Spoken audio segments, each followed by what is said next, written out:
Hello guys, welcome to my YouTube channel glorious institute Shahpur. मैं आप लोगों का टीचर रंजीत कुमार। आज आप लोगों को हिंदी का मॉडल पेपर का आंसर बतलाने जा रहा हूं। मैं ट्यूशन में ऑफलाइन के माध्यम से इस पेपर का टेस्ट लिया था, जिसमें अधिकांश बच्चों का 50 में 50 आया है। परंतु आप लोग इन सभी सवाल अर्थात 100 प्रश्नों के उत्तर की तैयारी कर लीजिएगा, जिससे आपको बोर्ड परीक्षा देने में आसानी होगी। यह जो मॉडल पेपर है वह 2024 बोर्ड एग्ज़ाम के लिए बेहद ज़रूरी है। तो चलिए, आप लोग सबसे पहले इस चैनल को सब्सक्राइब कर लीजिए, सेशन को लाइक कर दीजिए और यदि अच्छा लगे तो इसे शेयर भी करिएगा अपने दोस्तों के साथ, सहपाठियों के साथ, ताकि वे लोग भी इसका लाभ उठाएं, सब लोगों की अच्छी तैयारी हो जाए। चलिए, तो हम लोग स्टार्ट करते हैं पहले प्रश्न से।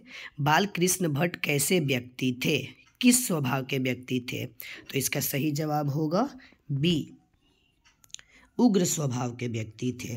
यूरोप के लोगों में खाली स्थान का हुनर है, तो बात करने का हुनर है, ए होगा। तेरी कुड़माई हो गई के जवाब में लड़की क्या कहती थी? धत कहकर भाग जाती थी, बी होगा। सूबेदारनी ने लहना सिंह से क्या भिक्षा मांगी थी? तो इसका जवाब ए होगा, पति और बेटे दोनों को बचाने के लिए, दोनों की सलामती के लिए। और यही वचन निभाते निभाते लहना सिंह की मृत्यु भी हुई थी। पांचवा, अमेरिका से भारत जयप्रकाश जी क्या बनकर लौटे थे?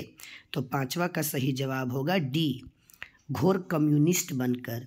छठवा, 1974 ईस्वी में जयप्रकाश नारायण ने किस आंदोलन का नेतृत्व किया? तो इसका भी आंसर डी होगा। ओके, छात्र आंदोलन का नेतृत्व किए थे। सातवां, अर्धनारीश्वर साहित्य की कौन सी विधा है? मतलब क्या है? कहानी, निबंध, संस्मरण, यात्रा, वृत्तांत। तो अर्धनारीश्वर, इसका आंसर बी होगा, निबंध है। चलिए अगला, आठवां, पुरुष जब नारी के गुण लेता है तब वह देवता बन जाता है, किंतु नारी जब नर के गुण सीखती है तब वह राक्षसी हो जाती है। यह कथन किसका है? तो आठवां का आंसर होगा बी, प्रेमचंद का है। किसका है? प्रेमचंद का। ओके, चलिए, तो 8 तक बतला दिए। अब आगे हम लोग देखते हैं क्वेश्चन नंबर 9। ओके, 8वां का तो प्रेमचंद होगा। 9, रोज शीर्षक कहानी में किसके चरित्र का मनोवैज्ञानिक उद्घाटन अत्यंत कलात्मक रीति से किया गया है? तो इसका जवाब होगा ए, मालती का। 10वां, रोज शीर्षक कहानी में किसने पूछा तुम कुछ पढ़ती लिखती नहीं? किसने पूछा? तो लेखक ने। ये भी याद रखिएगा, लेखक कौन थे? सच्चिदानंद, हीरानंद, वात्स्यायन, अज्ञेय, दोनों याद रखिएगा। रोज कहानी के लेखक थे अज्ञेय। 11, अमर शहीद भगत सिंह आधुनिक भारतीय इतिहास की क्या है? तो 11 का आंसर बी होगा, एक पवित्र स्मृति है। 12, मानव किसी भी कार्य को क्या मानकर करता है? तो 12 का आंसर सी होगा, उचित मानकर करता है। 13, ओ सदा नीरा साहित्य की किस विधा से संबंधित है? मतलब ओ सदा नीरा क्या है? तो इसका आंसर सी होगा, निबंध है। 14, गांधी जी के सेक्रेटरी कौन थे? मोस्ट इंपॉर्टेंट क्वेश्चन है, इसका आंसर डी होगा, महादेव देसाई थे। चलिए अगला, सिपाही की माँ के रचनाकार कौन है? तो 15 का आंसर हो जाएगा सी, मोहन राकेश। 16, बिस्नी की पड़ोसी का क्या नाम था? तो इसका आंसर हो जाएगा डी, कुंती नाम था। 17, नामवर सिंह का 1953 ईस्वी में काशी हिंदू विश्वविद्यालय से क्या संबंध रहा है?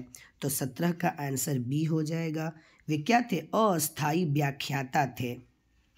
18, मैथिली शरण गुप्त ने अधिकांशतः खाली स्थान ही लिखे हैं। तो 18 का डी आंसर हो जाएगा, प्रबंध काव्य लिखे हैं। 19, ओम प्रकाश वाल्मीकि का जन्म कब हुआ था? तो 19 का आंसर ए हो जाएगा, 30 जून 1950 को। जूठन, जो कि ओम प्रकाश वाल्मीकि द्वारा रचित है, कौन सी विधा है? तो ये कहानी थी, तो 20वां का ए आंसर। अच्छा, कहानी नहीं, आत्मकथा। कहानी थी परंतु वे अपने बारे में न लिखे थे, तो 20वां का डी एप्रोप्रिएट आंसर है, आत्मकथा। 21 हंसते हुए मेरा अकेलापन साहित्य की कौन सी विधा है? तो 21 का सी आंसर होगा, डायरी है। रचने और भोगने का रिश्ता कैसा होता है? तो 22 का आंसर हो जाएगा डी। ओके, एक द्वंद्वात्मक रिश्ता होता है। 22 का आंसर क्या होगा? डी। ओके, चलिए अगला 23 से हम लोग देखते हैं। किसके काटने पर आदमी नहीं बच सकता है? तो 23 का आंसर क्या होगा? पाठ के अनुसार ए होगा, तिरिच के काटने से। ओके, किसके काटने से? तिरिच। 24 लेखक के गांव का कौन आदमी शहर के भूमि विकास सहकारी बैंक में क्लर्क है? ये भी तिरिच पाठ का क्वेश्चन है, तो इसका आंसर होगा रमेश दत्त। 25 जे कृष्णमूर्ति का जन्म कब हुआ था? इसका सही जवाब ए होगा, 12 मई 1895 को। 26 जे कृष्णमूर्ति की इनमें से कौन सी रचना है? मतलब जे कृष्णमूर्ति कौन सा पाठ लिखे हैं? तो शिक्षा पाठ। एक आंख के अंधे होते हुए कवि की वाणी सुनकर लोग क्या हो जाते हैं? तो 27 का आंसर सी होगा, विमुग्ध हो जाते हैं। 28 पद्मावत में किसकी प्रेम कथा है? तो 28 का बी होगा, रतन सेन और रानी पद्मावती की। साहित्य लहरी किसकी रचना है? तो 29 का आंसर डी हो जाएगा, सूरदास की। 30 सूर्य किसके साथ अवतरित हो रहा है? तो इसका जवाब होगा सी, अपने प्रकाश के साथ अवतरित हो रहा है।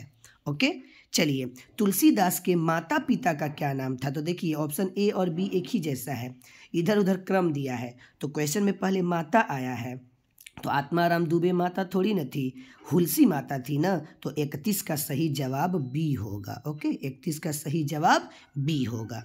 चलिए 31 तक हो गया, आगे हम लोग आगे बढ़ते हैं। 32 दोनों पदों में किस रस की व्यंजना हुई है?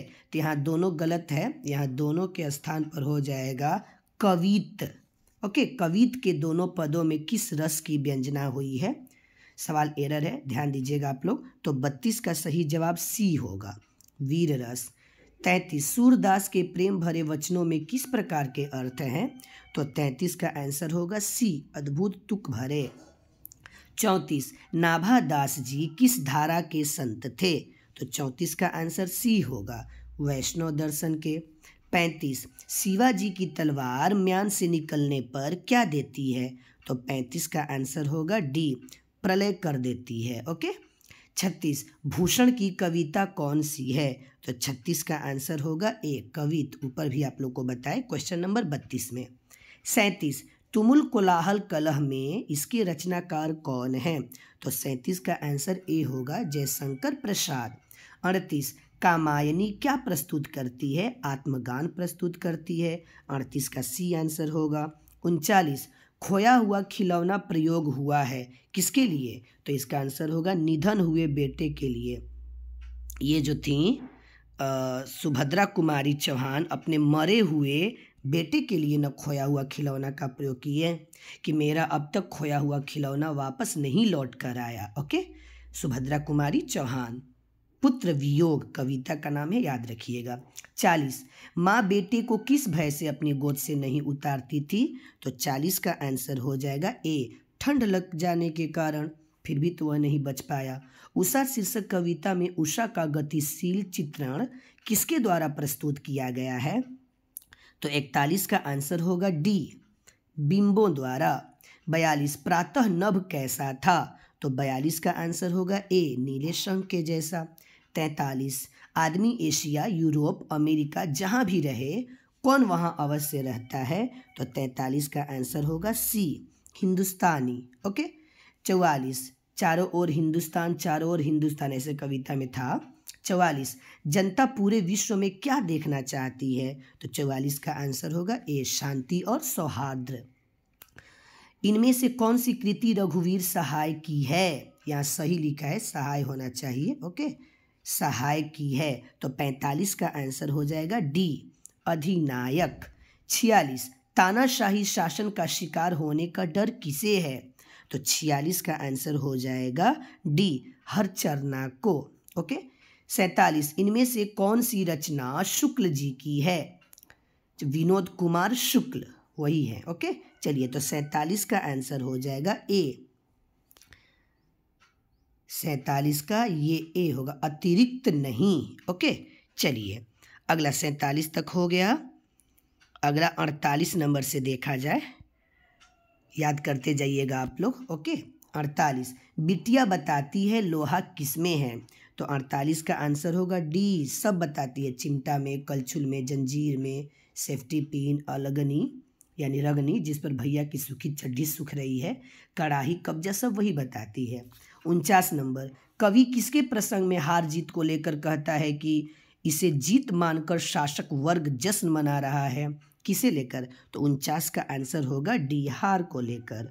50, कवि के अनुसार विजय किसकी हुई है, तो 50 का आंसर होगा ए, सेना की, नागरिकों की नहीं हुई है। घर में बेटियों, बहनों, देवरानियों की एक खास खाली स्थान थी, तो 51 का आंसर हो जाएगा सी, मर्यादा थी। आज गाँव में दहेज में क्या मिलने लगा है, तो 52 का आंसर होगा 52 का सी, टेलीविज़न। पाठ के अनुसार, समझ गए ना, पाठ के अनुसार आप देखिएगा, ये रुपया उपया ना लिखिएगा। मोपासां कहाँ के थे, तो 53 का आंसर होगा बी, फ्रांस के थे। ओके, चलिए अगला 54 से अब हम लोग देखते हैं। क्लर्क की मौत के रचनाकार कौन हैं, तो क्लर्क की मौत के रचनाकार हैं एंटन चिको, आंसर होगा बी। हेनरी लोपेज का जन्म कब हुआ था, 55 नंबर सवाल का आंसर हो जाएगा डी, 1937 में। क वर्ण को किस नाम से जानते हैं, कंठ, पढ़ाया गया ना, क वर्ग कंठ, च वर्ग तालु, ट वर्ग मूर्धा, त वर्ग दंत, प वर्ग ओष्ठ, पांचों याद रखिएगा। ओके, 57, इत्यादि किस संधि का उदाहरण है, तो 57 का आंसर होगा डी, यण संधि का उदाहरण है। ओके, दीर्घ संधि में तो आ, दीर्घ ही, दीर्घ उ आता है। गुण संधि में ए ओ अर आता है। अयादि संधि में अ आय अव आव आता है। यण संधि में यर लव आता है। ओके, ऐसे ही चारों याद रखिएगा। 58, विक्रमादित्य का संधि विच्छेद क्या होगा, तो 58 का आंसर बी होगा, विक्रम जोड़ आदित्य। 59, आशीर्वाद का संधि विच्छेद क्या होगा, तो आशीर्वाद का यानी 59 का आंसर हो जाएगा सी, आशीह जोड़वाद। बी में देखिए विसर्ग नहीं दिया था इसीलिए गलत है। 60, सदाचार का संधि विच्छेद क्या होगा, तो 60 का आंसर होगा बी, सत्य जोड़ आचार। ओके, चलिए सदाचार। 61, एकैक का संधि विच्छेद क्या होगा, तो 61 का आंसर होगा सी, एक जोड़ एक। ओके, चलिए 61 तक हो गया। अब हम लोग 62 पर ध्यान देते हैं। हिमालय का संधि विच्छेद क्या होगा, तो हिम जोड़ आलय, इसका क्या होगा, 62 का ए होगा, ये तो आसान था। चलिए 63, वीणा पाणी कौन सा शब्द है, योग रूढ़ है, हम तीनों बता रहे हैं। रूढ़ जिसको तोड़ने पर अर्थ नहीं निकलता है, जैसे जल, पुस्तक, ये सब। यौगिक जिसके खंडों का अर्थ निकलता है, और योग रूढ़ जिसके खंडों का अर्थ निकलता है परंतु वह अपने सामान्य अर्थ को छोड़कर विशेष अर्थ ग्रहण करता है। तो वीणा मतलब वीणा, पाणी मतलब हाथ, दोनों का अर्थ निकल गया तो यौगिक है। लेकिन वीणा पाणी किसके लिए यूज होता है, सरस्वती माँ के लिए, इसीलिए यौगिक ना होकर ये क्या बन जाएगा, योग रूढ़ बन जाएगा। ओके, चलिए विद्यालय भले हो सकता है, विद्यालय ये हो जाएगा यौगिक। ओके, आगे जल शब्द क्या है, तत्सम, तद्भव, देशज, विदेशज। तो जल क्या है, तत्सम, क्योंकि हिंदी और संस्कृत दोनों में सेम रूप से यूज होता है, तो 64 का आंसर होगा ए। 65, वह जोर जोर से हाँफते हुए बोला, किस पदबंध का उदाहरण है, क्रिया विशेषण, क्योंकि हाँफना क्या है, क्रिया, और कैसे हाँफा, जोर जोर से, तो क्रिया की विशेषता बतला दी गई, इसीलिए क्या है, क्रिया विशेषण पदबंध है। चलिए 66, शीतल से संज्ञा क्या बनेगी, शीतलता, भाववाचक संज्ञा। 66 का डी होगा।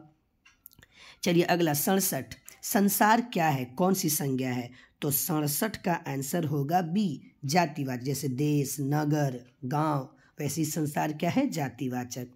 68, प्रकाश शब्द क्या है, पुल्लिंग है कि स्त्रीलिंग है, तो 68 का आंसर होगा ए, पुल्लिंग है। 69, सोना शब्द का लिंग निर्णय बताइए, सोना क्या है, तो 69 का होगा ए, पुल्लिंग है, सोना भी क्या है, पुल्लिंग है। चांदी स्त्रीलिंग है, याद रखिएगा। ओके, चलिए अब 70 से देखा जाए, और 30 क्वेश्चन है केवल। ओके, 70, दर्शन का वचन परिवर्तन क्या होता है, माने दर्शन का बहुवचन क्या होगा, तो 70 का जवाब होगा ए, दर्शनों। 71 राम ने लंका पर विजय प्राप्त की। इस वाक्य में कर्ता कारक कौन है? तो जिसमें ने लगा रहेगा वही ना कर्ता कारक होगा। तो ने किसके साथ लगा है? राम के साथ। तो 71 का आंसर ए होगा, क्योंकि कर्ता कारक का चिन्ह ने होता है।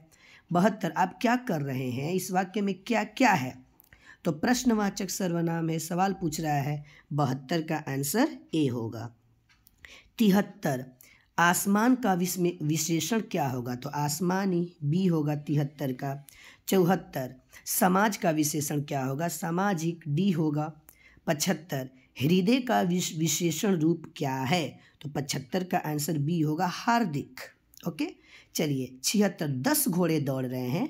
इस वाक्य में 10 क्या है? तो 76 का आंसर सी होगा, संख्यावाचक विशेषण है।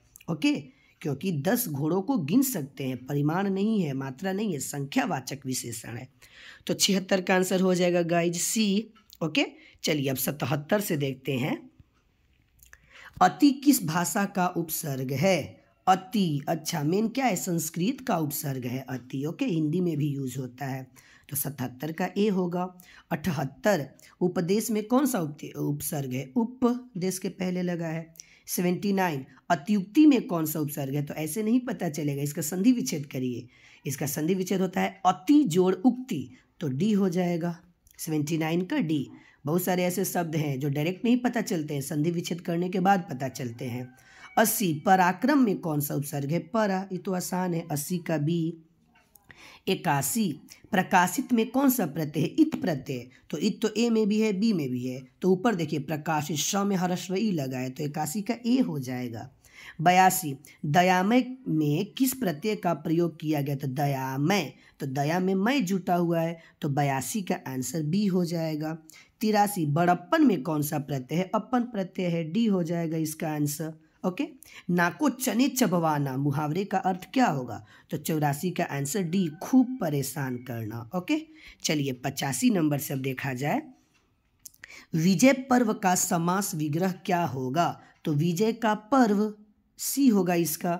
86 पंच मात्र में कौन सा समास है? तो पंच मतलब 5, तो अगर संख्या आ गया शुरू में तो कौन सा समास होगा? द्विगु। 86 का ए होगा। 87 मूषक है वाहन जिसका वह, समासिक पद क्या होगा? यानी सबको जोड़कर क्या बना सकते हैं? तो 87 का सी होगा, मूषक वाहन। मूस वाहन नहीं, मूषक वाहन।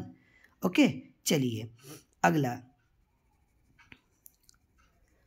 मूषक वाहक, वाहन नहीं, मूषक वाहक। 88 चवन्नी में कौन सा समास है? चवन्नी तो फिर 4 आनों का समाहार, तो 4 क्या है? संख्यावाचक, तो बी हो जाएगा। 88 का क्या होगा? बी। 86 का ए था, 88 का बी, दोनों एक ही समास है। 89 नीलांबर में कौन सा समास है? तो नीला अंबर, अंबर की विशेषता बताई जा रही है, कपड़े की विशेषता बताई जा रही है, तो 89 का ए। 90 हाथ पैर कौन सा समास है? द्वंद्व समास, दोनों पद प्रधान है, बीच में हाइफन भी लगा है। 91 प्रशंसा शब्द का विलोम रूप क्या होगा? तो 91 का डी आंसर होगा, निंदा। प्रशंसा मतलब बड़ाई करना, निंदा मतलब शिकायत करना। आत्मा का विलोम रूप क्या होगा? तो 92 का आंसर होगा बी, परमात्मा। ओके, चलिए 5 उंगलियां घी में होना मुहावरे का अर्थ क्या होगा?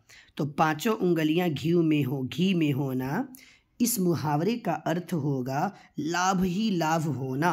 ओके, जल का पर्यायवाची रूप क्या है? 94 नंबर, इसका आंसर होगा सी, सलील। सलील मतलब ही क्या होता है? जल। झंडा का पर्यायवाची रूप क्या होगा? तो झंडा का क्या होता है? ध्वज। 95 का ए होगा। 96 सड़क का पर्यायवाची शब्द क्या होगा? तो सड़क का पर्यायवाची शब्द हो जाएगा पथ। 97 जानने की इच्छा रखने वाले व्यक्ति को क्या कहते हैं? जिज्ञासा नहीं, जिज्ञासु कहते हैं। 97 का बी। 98 जिसकी दृष्टि दूर तक जाए उसको क्या कहते हैं? दूरदर्शी। ओके, चलिए 98 का डी। 99 हाथ के तोते उड़ना मुहावरे का अर्थ क्या है? पछताना। हाथ के तोते उड़ गए मतलब पछताने के अलावा कुछ नहीं बचा। शिव का उपासक क्या कहलाता है? शैव। 100 का आंसर ए होगा। इस प्रकार गाइज मैं 100 क्वेश्चन का बिल्कुल सटीक और सुटेबल आंसर बतला दिया हूँ।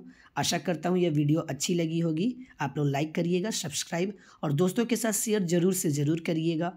व्हाट्सएप के स्टेटस पे लगा दीजिएगा, दोस्तों को भेज दीजिएगा। ऐसे ही विभिन्न प्रकार के और वीडियोस को देखने के लिए हमारे चैनल पर विजिट करिए। ग्लोरियस इंस्टीट्यूट शाहपुर, बहुत सारे पढ़ाई से रिलेटेड वीडियो अपलोडेड हैं जो आपके पढ़ाई में बहुत मदद देंगे। ओके गाइस, चलिए बाय, टेक केयर।